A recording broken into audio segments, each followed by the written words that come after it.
Phillip's drive to change Miami's community engagement towards civic affairs begins with our youth's mindset and common goal.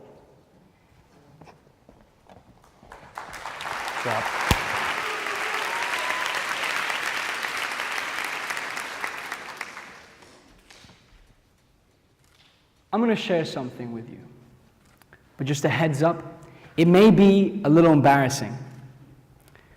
Our city, Miami, the paradise under the sun, is ranked the least civically engaged city in the United States. Out of 51 metropolitan cities, we're ranked 51st, dead last.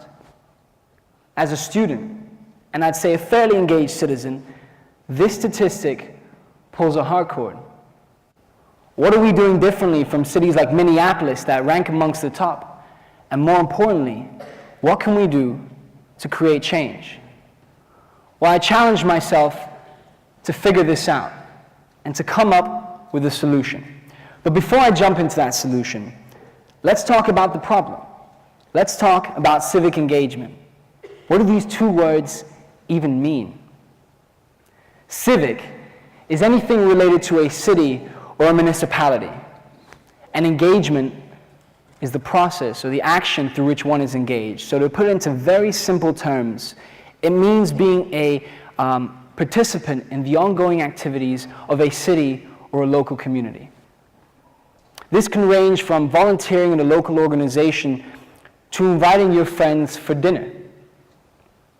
It can range from sharing a cup of sugar with your neighbor to running for public office. This event tonight, attending a TED event, the fact that we're congregated here is a form of civic engagement. So in fact, we're taking a step in the right direction. Now, we have to make progress happen. And these are all forms of civic engagement.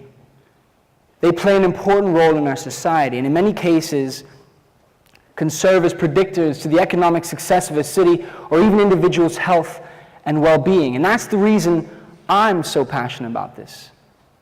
And I want to see change happen. It's what connects us all together. It's what adds the human element into our day-to-day interactions. Civic engagement is the engine that empowers a city to success. If people are civically engaged, they hold themselves personally accountable for the well-being of others, and will make sure the place they live in is not only the best place for themselves, but for others as well.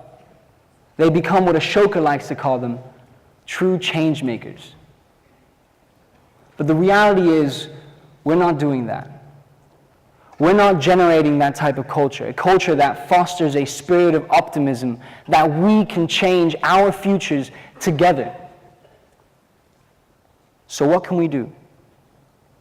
What can we do to create change? Well, I challenge myself, again, to figure this out. Leadership is, in my opinion, the way we can solve this. And leadership is defined by Dr. Mehdik at FIU Center for Leadership, the axis on which the world turns. And I couldn't agree more. I believe leadership is the solution. Now we can change our state of civic engagement. In 2009, I founded a nonprofit organization called Leading Miami, an organization focused on inspiring and empowering young people to tap into their leadership potential. And over the past 4 years, we've taught over 1,000 Miami-Dade middle school students the fundamentals of leadership.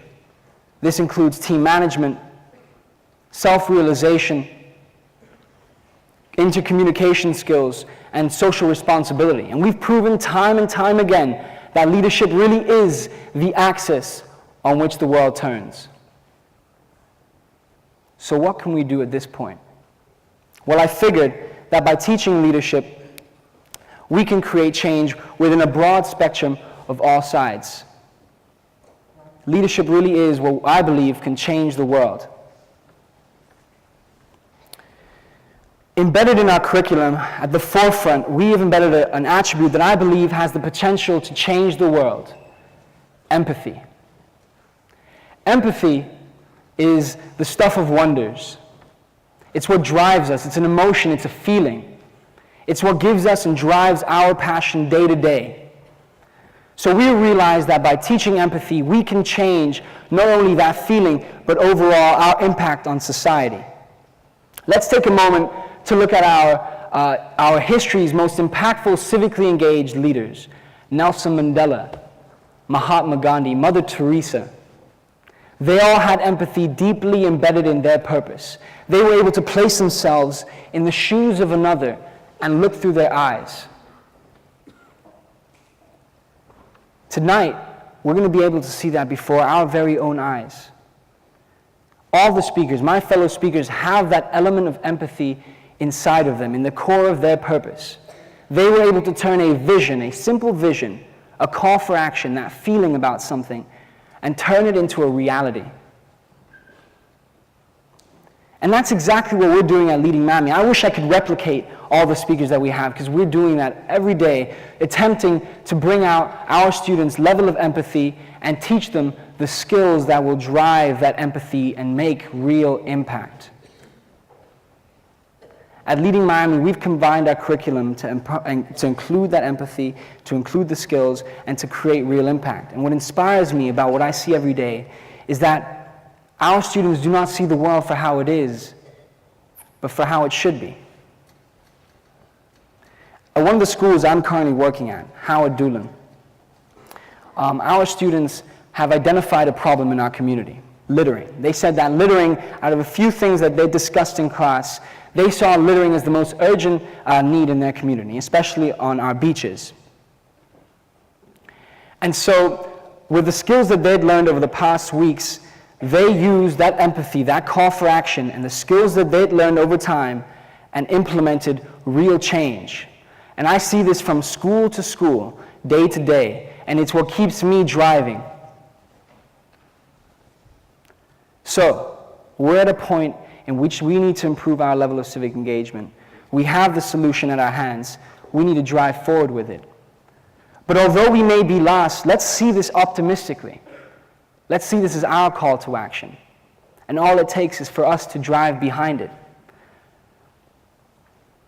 When I started Leading Miami, I felt very similarly to how I feel now. I saw myself at a point where we had a lot of work to do. We wanted to teach every single student in the country what leadership was.